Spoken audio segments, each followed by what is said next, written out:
Dengan judul materi istilah dan pengantar Indonesia. Oke, langsung saja tanpa membuang waktu kepada pemateri pertama saya persilakan untuk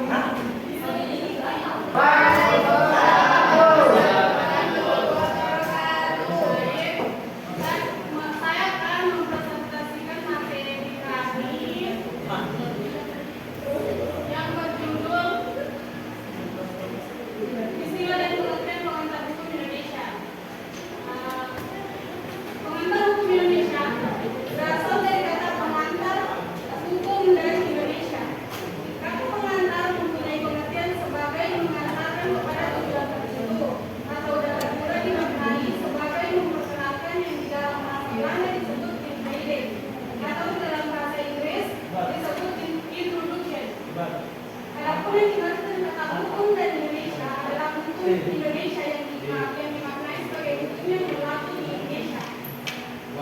Dengan demikian, maka istilah pengantar hukum Indonesia dapat dimaknai sebagai memperkenalkan secara umum atau secara garis besar tentang hukum Indonesia. Pengantar hukum Indonesia berarti memperkenalkan secara umum atau secara garis besar dasar-dasar hukum yang berlaku sekarang di Indonesia kepada siapa saja yang ingin mengetahui dan mempelajari hukum di Indonesia. Pengantar hukum Indonesia merupakan mata kuliah dasar atau mahasiswa fakultas dasar untuk mempelajari cabang-cabang ilmu hukum yang lebih khusus dan lebih luas. Istilah hukum Indonesia yang dimaksud adalah hukum yang berlaku di negara Indonesia pada waktu sekarang. Hukum yang berlaku pada waktu sekarang di suatu tempat atau wilayah tertentu disebut hukum positif. Artinya, hukum yang dipositifkan berlaku untuk masyarakat tertentu dan dalam waktu tertentu. Hukum positif juga disebut jus constitutum, artinya hukum yang sudah ditetapkan untuk diberlakukan saat ini pada suatu tempat atau negara tertentu.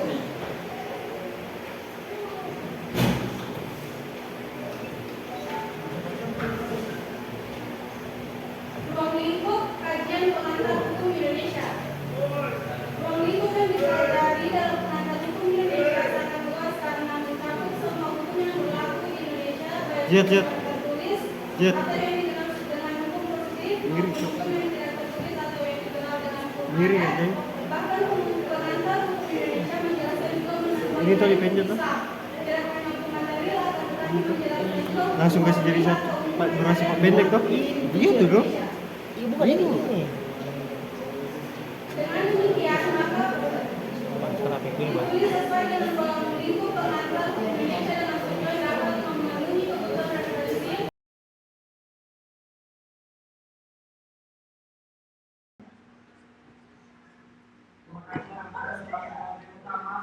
Selanjutnya saya serahkan kepada materi kedua. Untuk materi kedua saya silakan.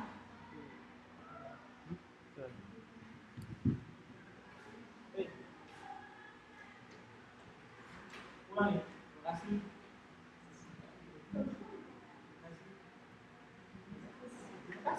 Terima kasih kepada materi pertama. Lanjutkan kepada materi kedua. Materi kedua saya silakan informa.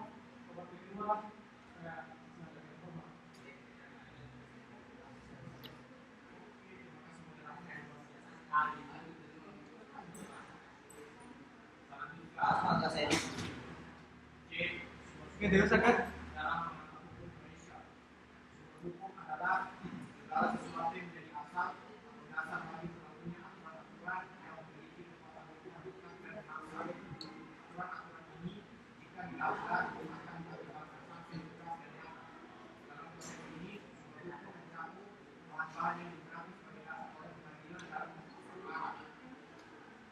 Satu, pengertian sumber hukum dapat dilihat dari beberapa sumber pandang. A. Asas hukum sebagai sesuatu yang merupakan perubahan hukum, misalnya hukuman hak manusia atau sebuah bangsa. B. Hukum terdahulu sebagai sumber yang memberikan harapan kepada hukum yang berlaku saat ini, seperti hukum Romawi atau hukum adat. C. Sumber pengertian hukum sebagai dasar formal kepada peraturan hukum yang dipengaruhi masa ada di masyarakat. D. Dokumen atau paragraf hukum sebagai tulisan, dokumen, manuskrip atau sumber lain yang digunakan untuk bagi kepada Baik,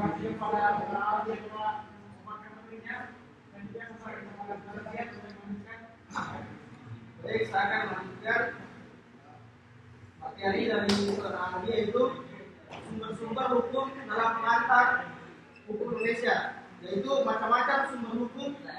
Ada sumber hukum material dan sumber hukum mobil.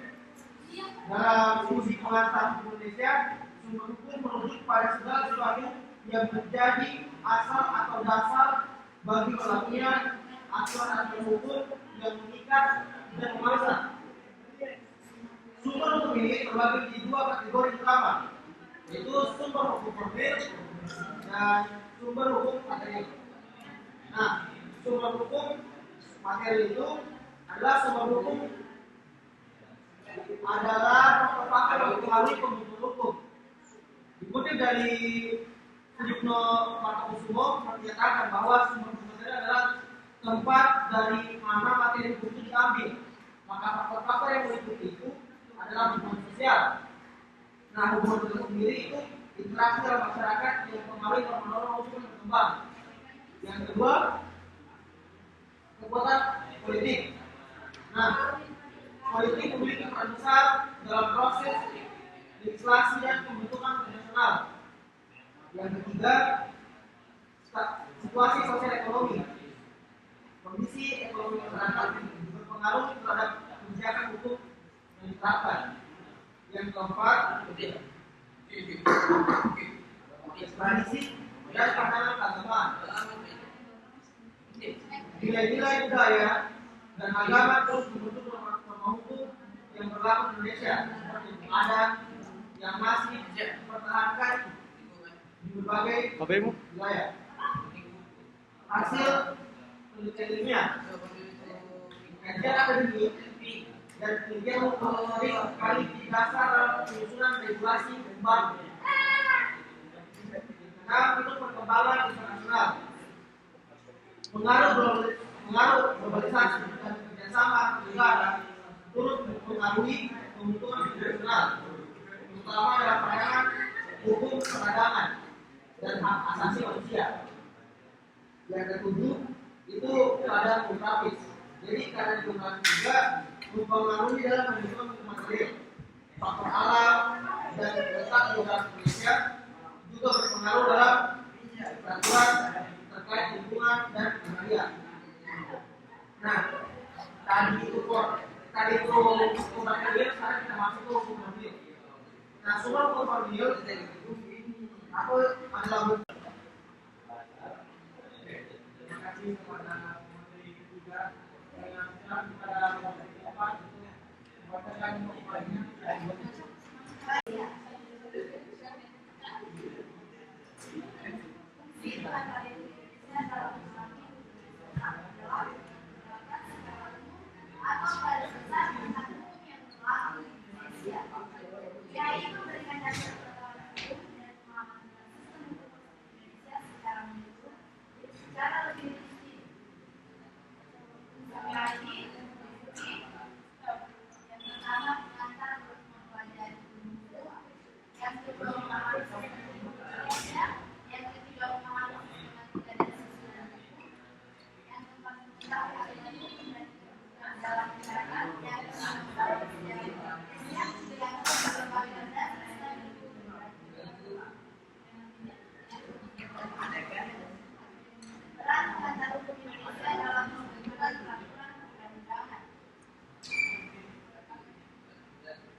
Ada di bagi mahasiswa Pertama, pemahaman dasar hukum Indonesia. Jadi membantu mahasiswa memahami sistem negara dan sistem hukum yang berlaku di Indonesia, termasuk hukum, sistem hukum, dan berbagai ekonomi yang sedang berlaku. Yang kedua, fondasi untuk studi lanjutan. Bagaimana dasar yang menjadi fondasi untuk mempelajari cabang-cabang hukum. Yang ketiga, pemahaman peran hukum dalam masyarakat. Mahasiswa dapat memahami bagaimana mengatur kebijakan masyarakat dan bernegara, termasuk hak, kewajiban, dan kedudukan individu dalam sistem hukum Indonesia, yang menemukan kemampuan analisis kasus. Dengan mengumpulkan materi itu atas kasus konkret, mahasiswa belajar menganalisis masalah hukum secara kritis dan sistematis. Yang kelima, kesadaran sejarah hukum. Jadi juga memberikan wawasan tentang sejarah hukum Indonesia yang penting memahami konteks historis dari sistem keputusan. Dan yang terakhir, peningkatan kompetensi akademik. Mahasiswa mempelajari peran lembaga peradilan dalam penegakan hukum serta proses pembentukan dan penerapan hukum yang terapkan dengan patuh hukum. Sekian dari saya, kembali kepada Zerano. Terima kasih kepada tema. Berikan saya kepada kepala salon.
Apa kan?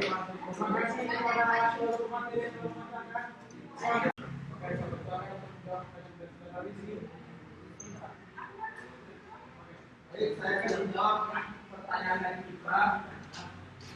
Jadi garis besar atau penilaian dari pertanyaan kita itu hukum itu mati. Kita menganggap hukum itu mati. Dan saya setuju dengan kita. Karena masyarakat isu yang terjadi sekarang kebetulan juga kita ada media ya sebagai wartawan juga. Ya betul, jadi katakan Fitra bahwa ketika ada isu tertentu kemudian muncul isu baru untuk isu yang sudah ada. Jadi di situ ada kekosongan hukum. Kayak beberapa kasus korupsi kemarin walaupun tertutupi sama kasus korupsi yang baru. Ada yang terakhir habis lalu kan ketiga dulu, baru muncul Pertamina, baru muncul minyak kita itu. Nah, sekarang ini isunya itu saling menutup, tapi kasus dulu, kalau mungkin kita juga tahu dulu, kasus Pertamina itu dulu pas awal-awal itu mungkinnya tertutup sama kasusnya anak selingkuh, istri asal selingkuh, apa? Jadi mungkin kita keluar dari sebuah hal seperti ini seharusnya kita sebagai masyarakat Indonesia itu diberikan proses hukum, jadi dihadirkan itu.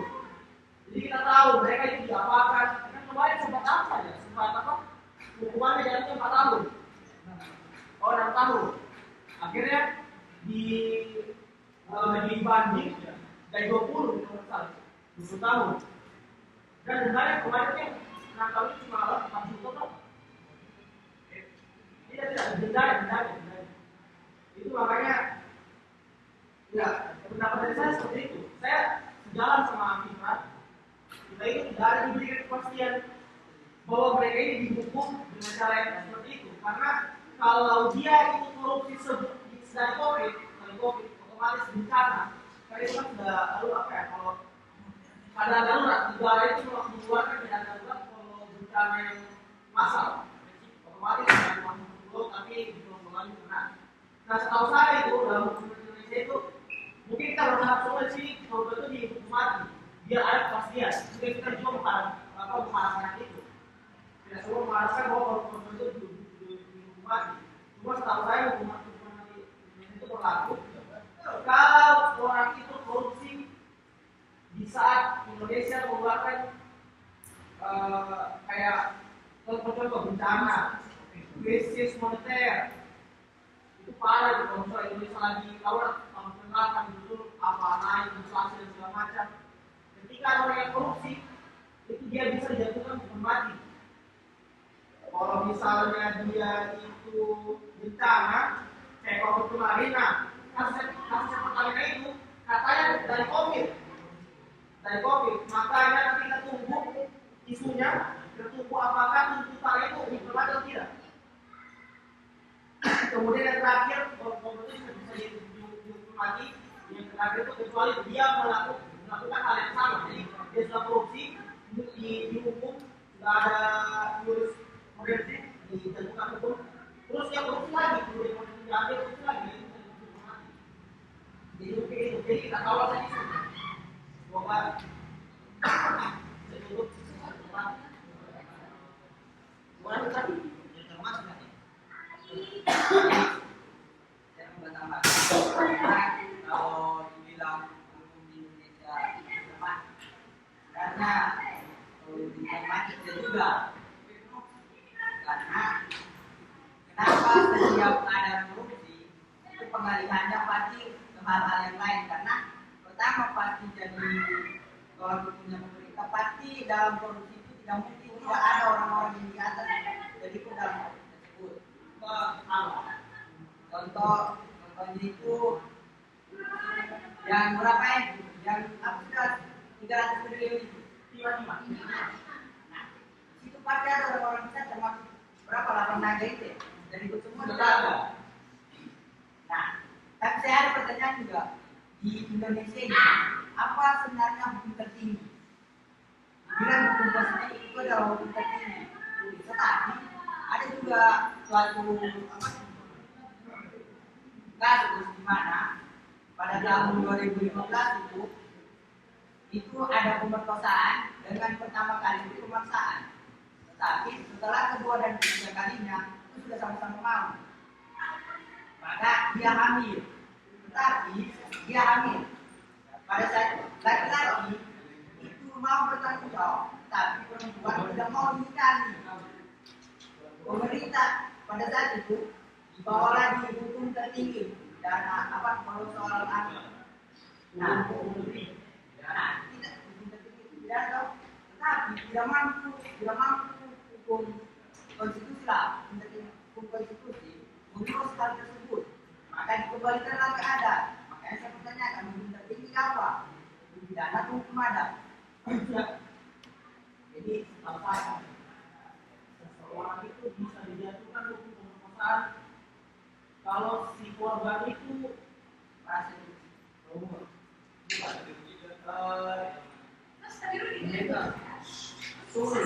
Kalau dia pelakunya itu di bawah umur 14 tahun, maka dia tidak bisa dijatuhkan di bawah 14 tahun. Jadi bisa diadili. Saya tidak tahu kalau ada kelemahan, tapi kalau Yus konstitusi itu atau konstitusi itu kalau dia di bawah 14 tahun, kalau pelakunya di bawah 14 tahun itu bisa diadili. Kasus sudah pernah saya bilang di sudah tadi. Nah, seharusnya hukum tertinggi itu bukan ada. Hukuman itu hanya selingan lah. Karena kenapa ada selingan?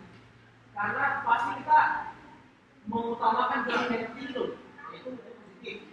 Hukum yang disetujui sama legislasi yang dibuat mengenai dibuat.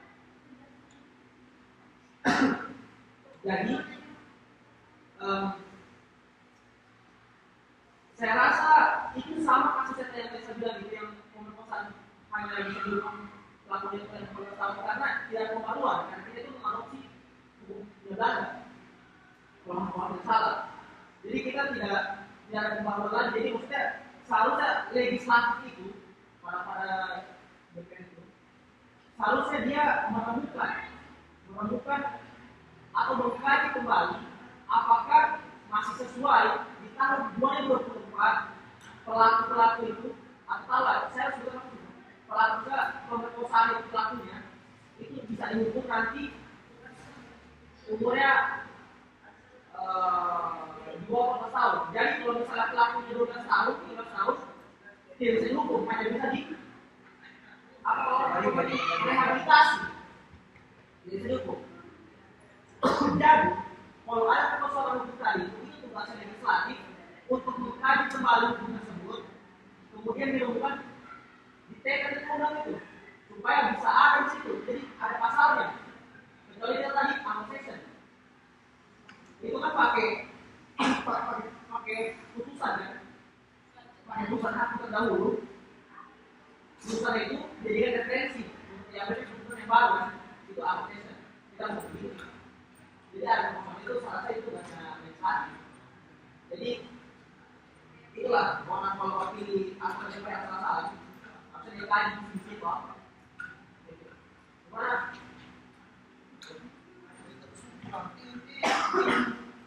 Baik, salah satu peraturan yang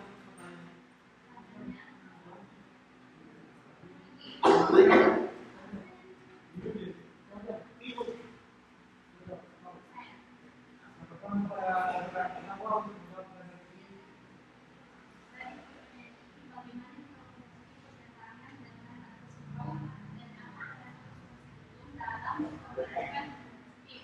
Hal ini dapat membuat hukum diterima dan menimbulkan masalah dalam masyarakat.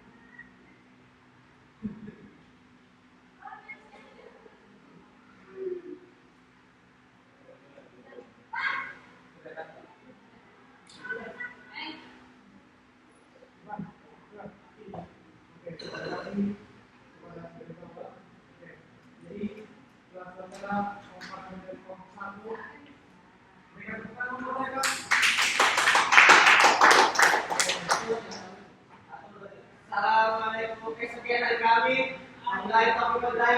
Wassalamualaikum warahmatullahi wabarakatuh. Oke guys, jangan lupa like, komen, dan subscribe-nya.